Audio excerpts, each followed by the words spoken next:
Mbola eo amin'izay vaovao mikasika ny fanomanana sy fiatrehana ny fividianana izay hatrany dia nanao fanambarana tamin'ity androany ity Andriamatoa Edgar Razafindrava izay filoha nasionaly ny antoko ADN. Nilaza moa ny tenany fa tsy latsaka hovidiana amin'ity fividianana filoham-pirenena izay ho atao amin'ny volana Novambra ity. Ankoatran'izay dia nisy ihany koa ny afatra izay napetrany ho an'ny vahoaka malagasy. Zao jerentsika indrindra izay fanambarana izay. Miaraba ny mponina eto Antananarivo sy manerana ny nosy ny tenako miaraba ny mpiarady rehetra eo anivo ny antoko ADN. Izo afatra manokana izao dia amaliko ny fanontaniana maro ny antefatamiko sy ny antoko ADN manoloana ny fifidianana filoham-pirenena ho tanterahana amin'ny volana Novambra. Ny tenako Edgar Razafindrava mpitaridalana nasionaly ny antoko ADN dia tsy anisan'ireo kandida ilatsaka amin'ny fifidianana. Tsy manolotra olona ho kandida amin'ny fifidianana koa ny antoko araky ny fanapahana noraisina miaraka. Tsy napetraka ho tanjona mihitsy mantsy ny fifidianana filoham-pirenena amin'ny saringotra amin'ny rafitra fanjakana tokana nandrava sy namotika ny Madagasikara ary tsy ahitany mponina ny anjara masoandrony izany. Fasahina no nitondrako tolotra vaovao ara-politika anavotana ny tanindrazantsika dia ny fanorenany fotony na ny refondation. Tsy pokaty araky ny fieveran'ireo tsy mino azy io tolotra politika io.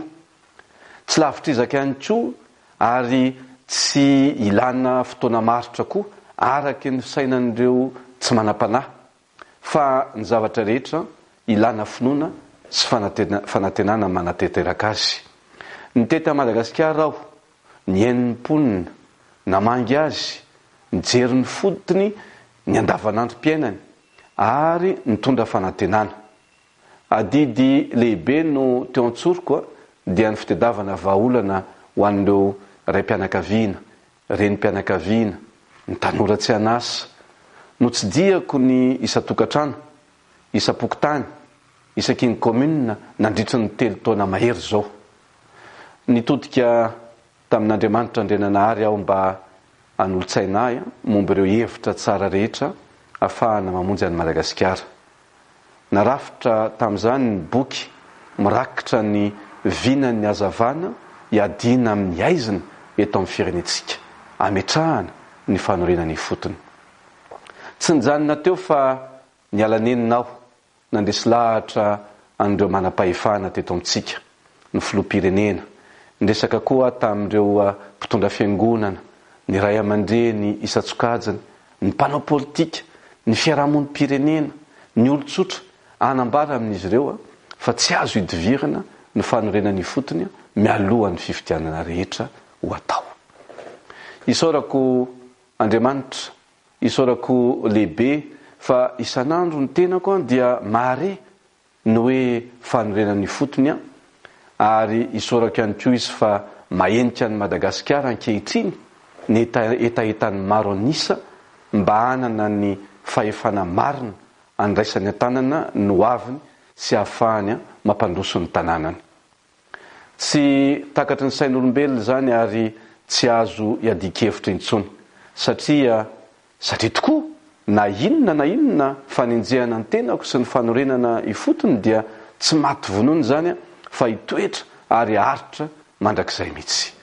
Mino zany ny tenako ary mino zany ny mpiarady rehetra atao amin'ny antoko Sidina Nosy sy ireo rehetra mikatsaka ny hazavana eo amin'ny firenetsika. Mino sika fa hevitra ilay Andriamanitra Andrenanahary ny fanorenany fotony nomeny antsika io ho tolo-tsaina io, nomeny antsika ary anarenana ny drafitra milamina napetra ny tany am-boalohany saingy nakorotan'ny olombelona noho ny fitiavan-tena sy ny fitiavan-karena ary ny fitiavam-pahefana tafahoatra. Ady masina no natomboka fahefan'ny malagasy eto amin'ny taniny zany fanorenany fotony zany fa tsy fahefana filoham-pirenena akory. Noho izany mijoro amin'ny foto-kevitra isika ka tsy ho tafiditra amin'ny velam-pandrika.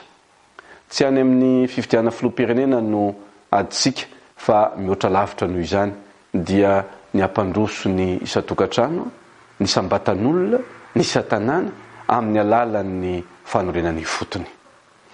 Mitoy ny ady iarahantsika ka ny fandresena ihany no fetra. Ho toa ary ho tanteraka eto amin'ny firenena ny fanorenany fotony.